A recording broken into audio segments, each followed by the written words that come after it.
time for Right of Centre, and this week Bridget Morton joins us. So Bridget, you're looking at Chloe Swarbrick's private member's bill on alcohol. Yeah, absolutely. It got pulled out of the biscuit tin earlier this month, which is, the biscuit tin is literally a biscuit tin, which all the private members' bills go into as a ballot. And it's just luck of the draw to see which ones get pulled out. What's the aim of this bill?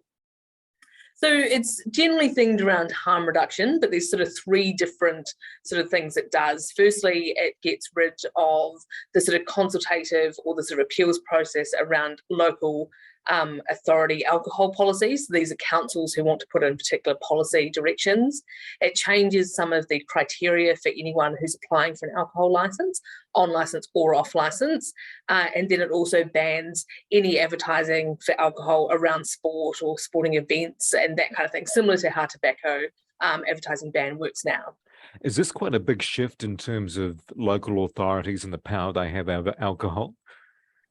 Yes and no. So it's always been quite localised in terms of where those sort of licences are dealt with. So at a local level, they are making those decisions. What the councils have been expressing is frustration that they have ended up in quite a few sort of court battles or a lot of lobbying from either big supermarkets or providers or brands about allowing more accessibility, I suppose, to alcohol in particular areas.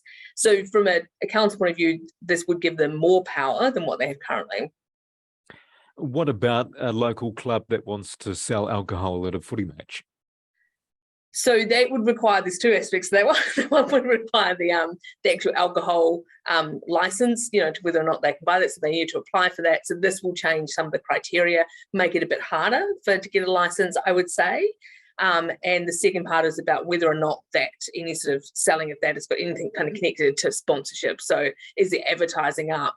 Is there, the footy T-shirts or anything like that? That would also have to go. In terms of sporting, though, would alcohol companies be able to sponsor, say, the All Blacks or a national team?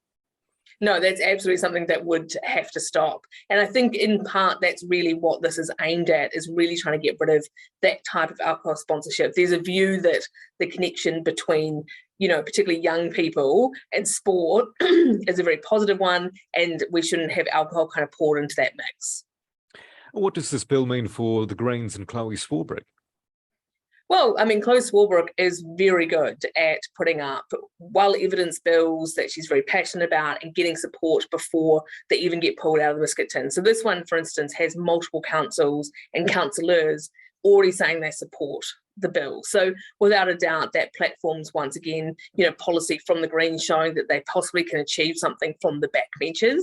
Although there's yet to see whether or not this will pass. Labor has said that they've got a wider alcohol review ongoing, so they haven't really said whether or not they will do anything here.